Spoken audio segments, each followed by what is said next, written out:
આપણે ભાગવતજીની કથા લઈએ ગોપીઓની,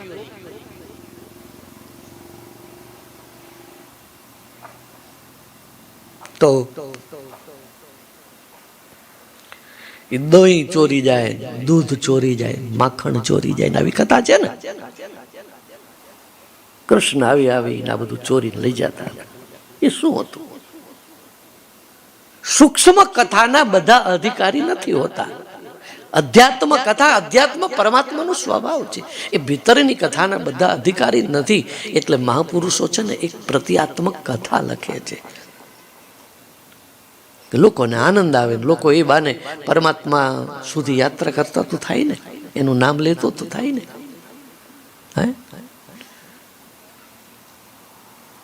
એ ગોપીઓ એમ કીધું કે પ્રભુ, એ પૂર્વજન્મના ઋષિઓ છે ગોપીઓ, ઘણા અવતારોથી આ બધું કરતા કરતા આવ્યા, પણ પ્રભુ ચિત્ત જીતાતું નથી.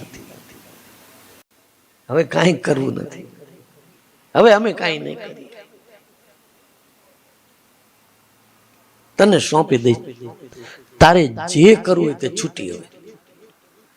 તારે મને નરકમાં નાખવો હોય તો ભલે, તારે તારી પાસે લઈ જાવ હોય તો ભલે, બસ હવે આ ચિત્ત જ મારું નથી, આ મારું નથી. અને પછી કૃષ્ણ આવ્યા, અને માખણ છે ને કોમળ હોય અને સફેદ હોય, ઉજળું હોય. મારું ને તમારું ચિત્ત આટલું કોમળ બની જાય ને, આટલું ઉજળું બની જાય ને, એટલે ભગવાન એને ચોરી જાય છે. એટલે ભગવાનને કીધું ચિત્તડાનો ચોર, એ ચિત્ત લઈ જશે. એ ચિત્તની ચોરી કરતા હતા, માખણની નહીં.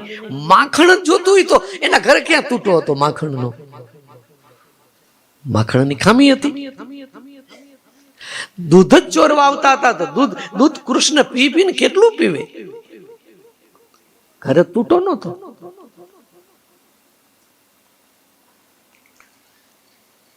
આ ત્રણે ત્રણ વસ્તુ જીતવી અઘરી છે, અને એ સમર્પિત થઈ જાવ ને એટલે એને સોંપી દેવાય. મન, બુદ્ધિ અને આ ચિત્ત ત્રણેય. આમ બોલવામાં ચાર આવે: મન, બુદ્ધિ, ચિત્ત અને અહંકાર. હકીકત આ ત્રણેય વસ્તુ જો જીતાઈ જાય ને પછી ચોથી રહે જ નહીં. એમાં જીતવાનો પ્રશ્ન નથી આવતો ને.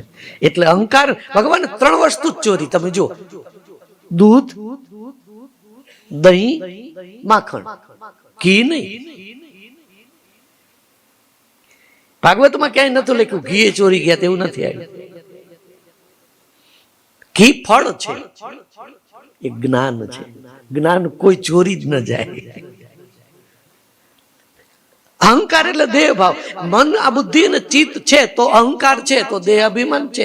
એ ત્રણેય જતું રહ્યું તો અહંકાર પછી ઉભો જ ન થાય. અહંકાર નામનું કઈ રહે જ નહીં ને. અહંકાર ઉભો કોને કર્યો? મને. હું આ છું, હું આ જાતિનો છું, હું દેખાવડો છું, હું આ ડિગ્રીનો છું. આ હું ઉભું કોને કર્યું? મને. નિર્ણય કોને કર્યો? બુદ્ધિએ. ચિંતન કોને કર્યું? ચિત્તે. આ ત્રણેય ભગવાને લઈ લીધા, અહંકાર રહ્યો જ નહીં. એટલે અહંકાર જીતવાની વાત ન આવી, ઘીની ક્યાંય વાત જ ના આવી. ભગવાન ઘી ચોરતા હતા એમ.